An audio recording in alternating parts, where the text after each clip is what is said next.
Well, to offer some more insight on that story, we're now joined by journalist and political commentator Hafsa Kara-Mustapha, who's joining us from London. And also joining us from San Francisco is investigative journalist Mr. Lee Kaplan. Welcome to the program. Let's start off with our guest in London, Ms. Kara-Mustapha. I want to start off with your reactions on this recent report. Well, I think the UN report really doesn't say anything that we didn't know in the past. We know for a fact that Israel has soldiers that are very trigger happy, that gun down any person, any civilian, knowing that they can act with total impunity. We remember the young man who was shot dead while he was laying on the floor completely unarmed.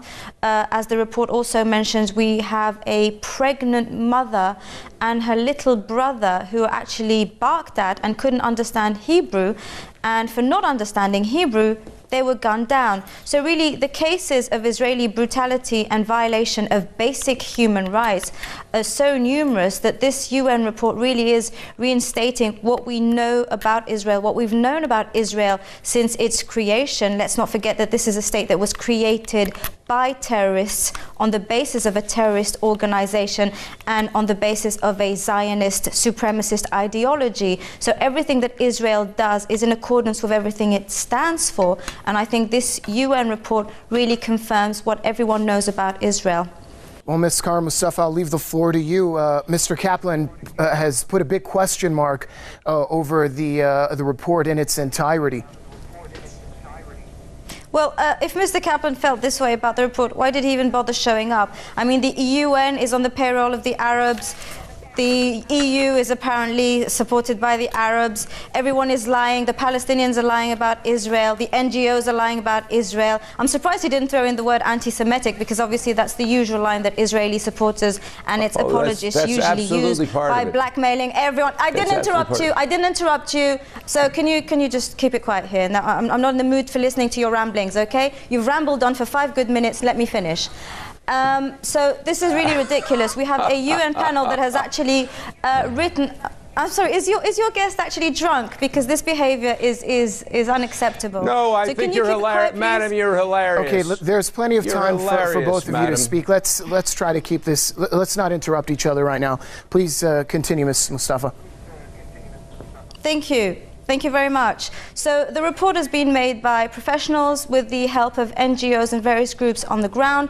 I think it states it's based on the facts that we've seen in the media, across international media, including Western media. We know for a fact that there have been pregnant women gunned down. We know for a fact that the gentleman was in fact shot in the head whilst he was unarmed, and I think the soldier was even tried for that crime, which is a war crime under international law and under all martial laws. So I think there is no question on the validity of the findings of the UN. The only problem at this stage is to ensure that somebody, some nations will act on the findings of this United Nations report.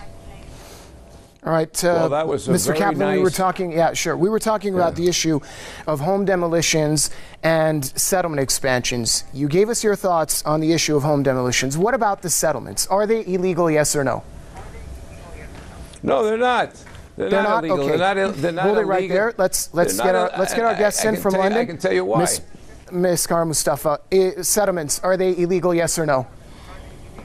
They are illegal under international law. Technically, everything that is built by Israelis, which are a community of Estonian, Poles, Russians and everything, who came and illegally settled in Palestinian land, technically everything is illegal. But if we go by international law, yes, settlements are illegal. They've been considered illegal even by the US, which actually funds and supports and is Israel's closest allies. But even various Israeli governments have accepted that settlements are actually illegal, yes. All right, Mr. Kaplan? I'd like to ask Ms. Mustapha a question. The knifings that Palestinians are doing of innocent Israeli civilians, the bus bombing that just occurred in Jerusalem a few weeks ago, the running over of soldiers at hitchhiking stations by Palestinians driving cars, and the exhortations from the Palestinian leadership to do these things, plus the payment of awards to those who aren't killed during the acts and end up in Israeli jails, being made by the Palestinian government. Are those things against international law, madam? Well, let me put it this way. When the French resistance was placing bombs in the SS and the Gestapo headquarters, when they were gunning down Nazis who were occupying France, they were considered heroes. When the Jews of the Warsaw Ghetto actually rose up against Nazi occupation and gunned down and killed the Nazi occupiers, those who were subjugating them, they were considered Jewish heroes. Any Palestinian who resists illegal occupation of their land is considered in their right to resist it. I don't see anything wrong with that. I think it's perfectly legal. When the Americans were attacked by Al-Qaeda in 2001, they retaliated. Anyone who is attacked is perfectly entitled to react. That is international law, that is law, that is humanity. There's nothing to add to that. Okay, well, a simple yes or no answer would have sufficed, but you've just shown... Well, that was my answer. You ramble on for 5 minutes, you'll have to listen to my answer. I didn't speak for 5 minutes, but let me say, just as an example here, what you've done is you try to equate Israel with the Nazis. There is no occupation. No, I won't, by because the Nazis only lasted less than 10 years. Israel has been going on for 70 years. So the crimes of Israel are far worse and have been going on for far longer. So I'm not making that equation. Absolutely not. We were rid of Israel. We were rid of the Nazis very rapidly. Unfortunately, the fascist state of Israel continues to exist for way longer than should be. Israel was established by the United Nations, and Israel has the right to be there. So now you recognize the United Nations. Now you accept that the United Nations has legitimacy. So now you accept the legitimacy of the United Nations. So now I see. So now you're going to scream over me. You're not going to let me talk. The United Nations.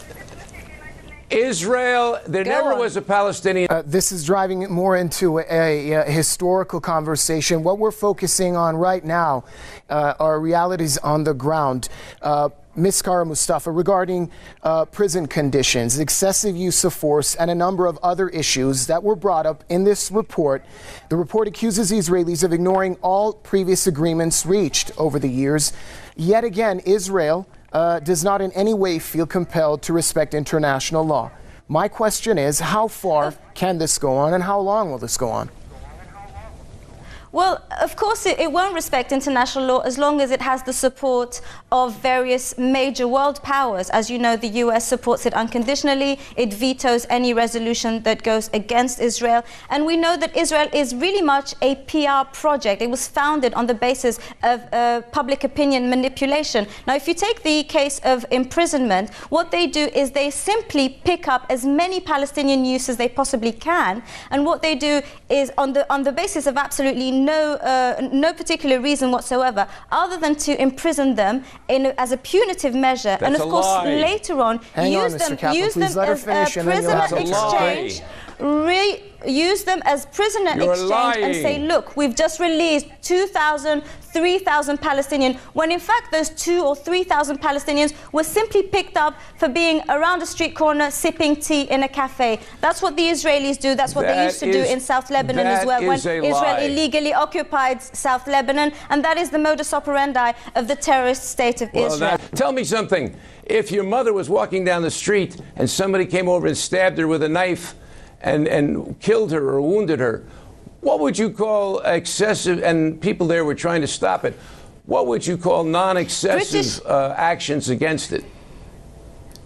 British MP, Jewish British MP, Gerald Kaufman, whose family are actually survived, or many died, in fact, in the Holocaust, actually stated that the stabbings were, in fact, orchestrated by Israel. It's very much in line with what Israel does. It creates propaganda. It creates false flags.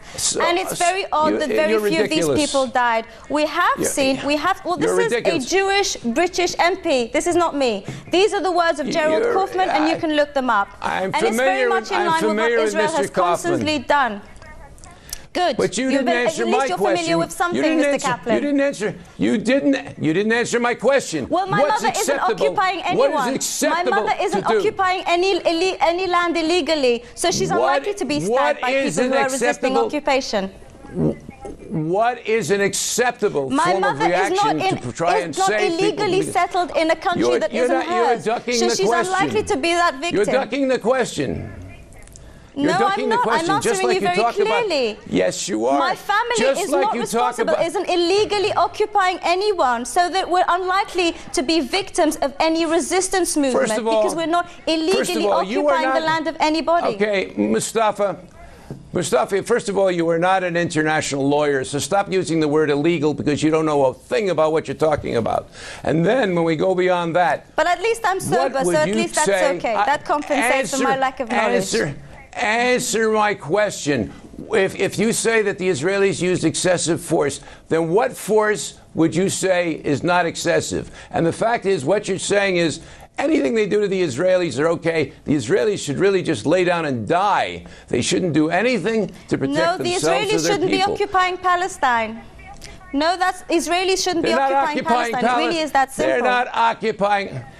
They're not occupying Palestine. Why is it called the occupied territories, Mr. Kaplan? Why is it called the occupied territories? Why do even the Israelis refer to it as the occupied territories? These are not my words. I'm guessing other people use the occupied territories. Why is that occupied used? Yes, what was your question, Badia? I said you can put in a final thought on what Mr. Kaplan was saying.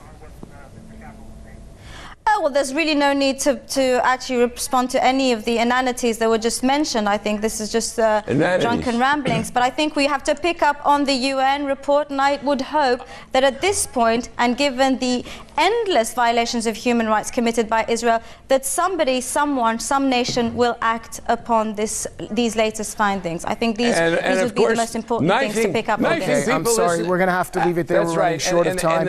A very interesting discussion. Many thanks to my guests.